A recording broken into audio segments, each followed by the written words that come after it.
So, as I mentioned earlier, we don't often take the time to compute these residuals or compute the sum of squared errors for a linear regression. As we'll see in our lectures later, Excel can do this automatically in the background if we add something called the Data Analysis Toolpack, which we'll be doing later in the course. For now, I just wanted to use it to kind of give you an intuition for what exactly it means to have a line fit the data. So keep in mind the idea is we're trying to pick the line that minimizes these predictive errors by aggregating them in a sum of squared errors. So now that we know what this line does best, right, it's sort of the line that models the data, minimizes prediction error, let's talk about how this is actually used in practice. There are two primary uses of regressions. The first is sort of in a predictive analytics approach. In this case, we kind of think of our x variable and our y variable in a very specific setting.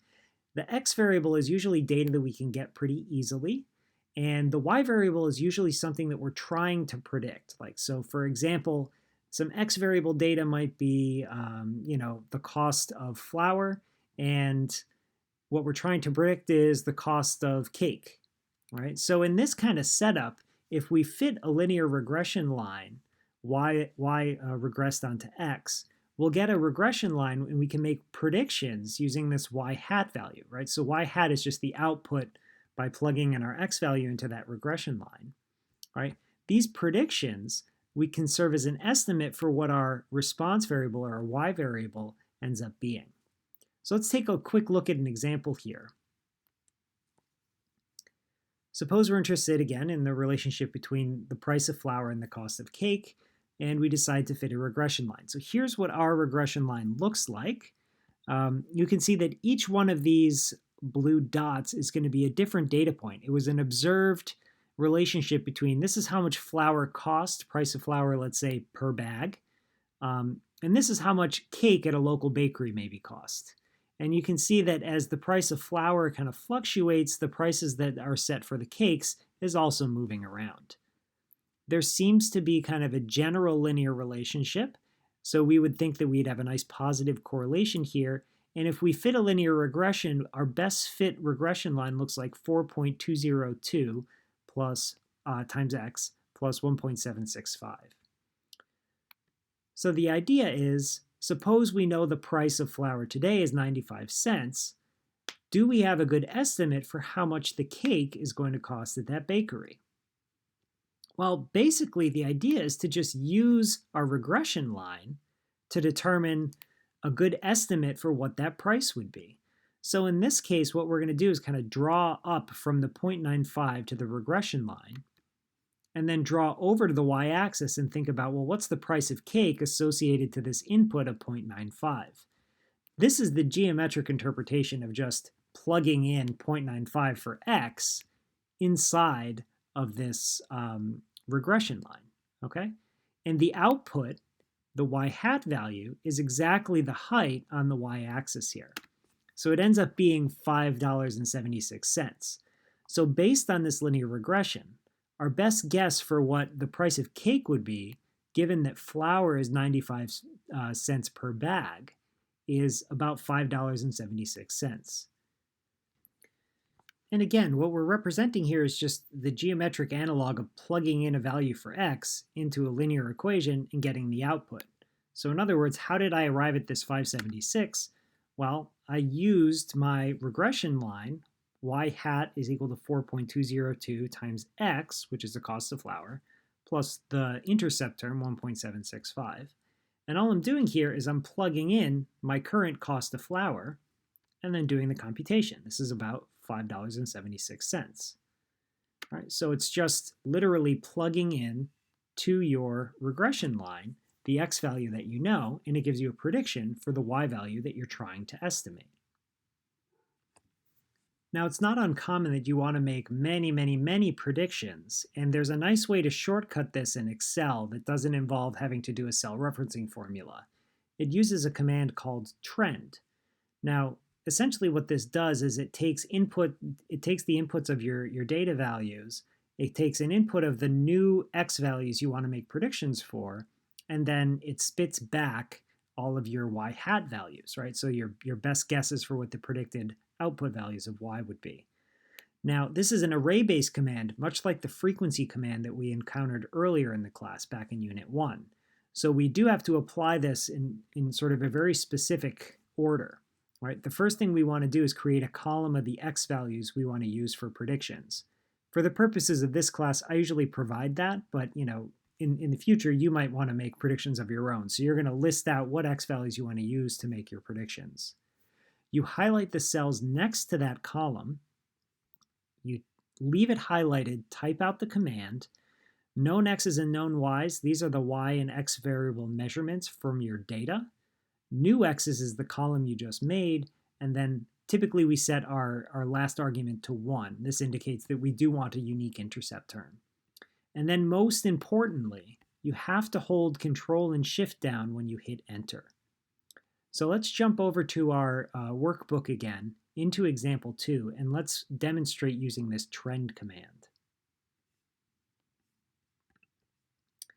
So here I have purchase totals as they depend on the age of the person who made the purchase. So suppose we're looking at a store, we're trying to figure out, who spends more money at our store? Is it people who are younger, people who are older? And so we're looking for a relationship between the age variable and how much somebody that age is actually purchasing. So we can do a couple of things here, right? Again, just as a review, we could plot a quick scatter plot and take a look at our relationship here. So it looks like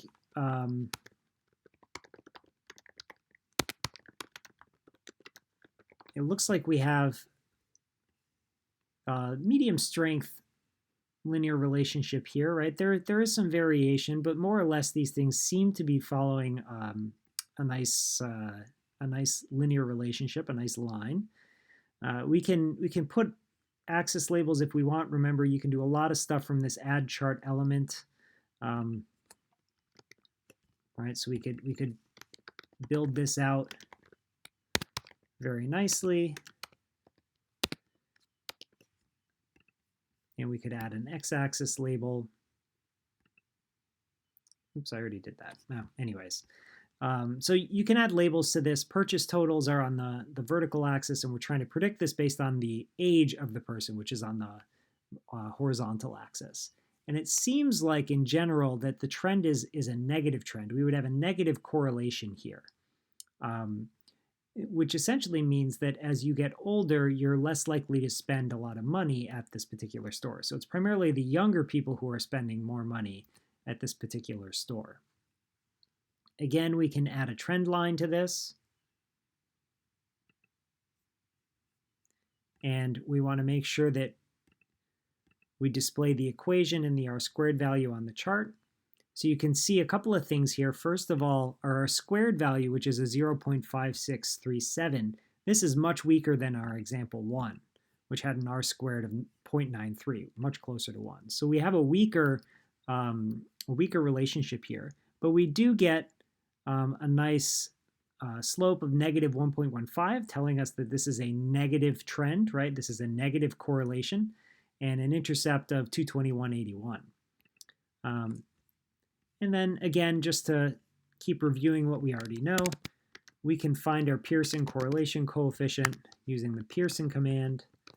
And I'm going to make a recommendation here. Get in the practice of always putting your y variable first, b2 to b33, comma, a2 to a33. Even when you do the Pearson command. The Pearson command, it doesn't actually matter, but if you decide to use the slope and the intercept commands, or as we'll soon see, the trend command, it does matter the order you put these in. You have to put the response or the dependent or the y variable first, and then the other one second.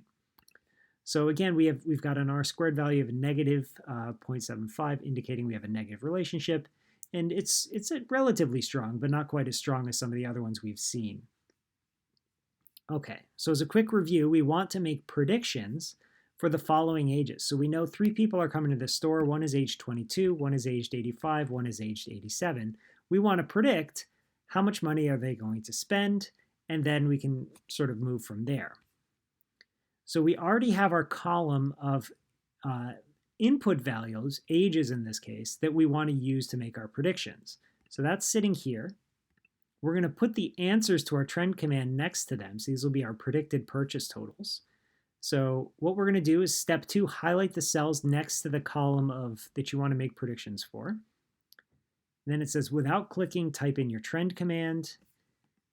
So it should stay highlighted if you start typing here. Trend, known y's, this is going to be B2 to B33, I believe it was. Yep. Known x's, this is A2 to A33. And then new x's, this is the data range describing the values that you want to use to make your predictions, or in other words, the values you want to plug into the linear regression line to get a new output. In this case, our values are D3 out to D5. And then constant we want to set to 1, which indicates we want this thing to have an intercept term. If you set that to 0, it's going to try to fit it with a line that goes to the origin, which we don't want. So this will be trend. We have everything ready. Now, I can't watch you do this, so take this slowly, hold control, continue to hold shift, continue, now hit enter, and it should automatically fill out those 3 values. So for the 22-year-old, we're going to expect about $196 purchase, for the 55-year-old, $158, and for the 87-year-old, $121. Good. Now, as a review, let's consider this next question. Using a significance level of 5%, is the correlation between age and purchase total significant?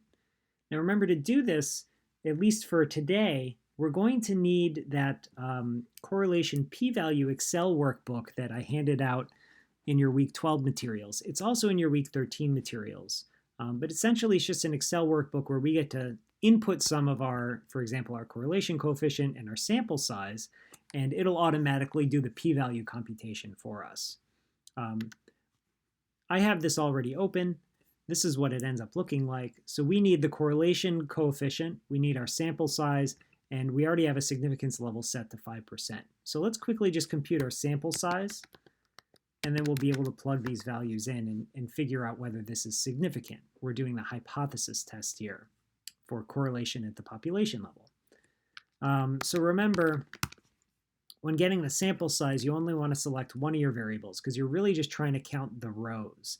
These are repeated measurements. Each row is a person on whom you've measured their age and how much they spent at the register. So the total number of people in this study ends up being 32. And our correlation coefficient is negative 0.751, let's call it. So if we jump over to our correlation coefficient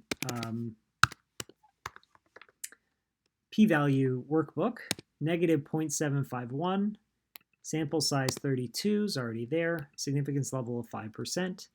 We get a p-value that's exceedingly small, certainly under our 5%. So we end up rejecting the null hypothesis that at the population level there's a correlation of 0. So this means we have a correlation that's significantly different than 0 at the population level. This is what we call a significant correlation. So we might write out here an answer here. Yes, the p-value for this hypothesis test is, what was it?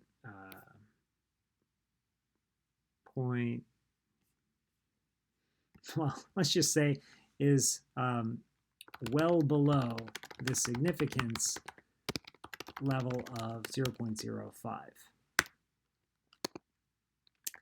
This means we reject the null hypothesis that rho, remember rho is our correlation coefficient in the population level, is equal to 0, meaning our correlation is significant. And again, what this means is it's significantly different than 0. It's non-zero. Now what I want to move towards next is getting at our next question here. If we increase the age of a customer by 5 years, what is the expected increase in their purchase total? This comes to our second interpretation of the model, our second use of a linear regression model.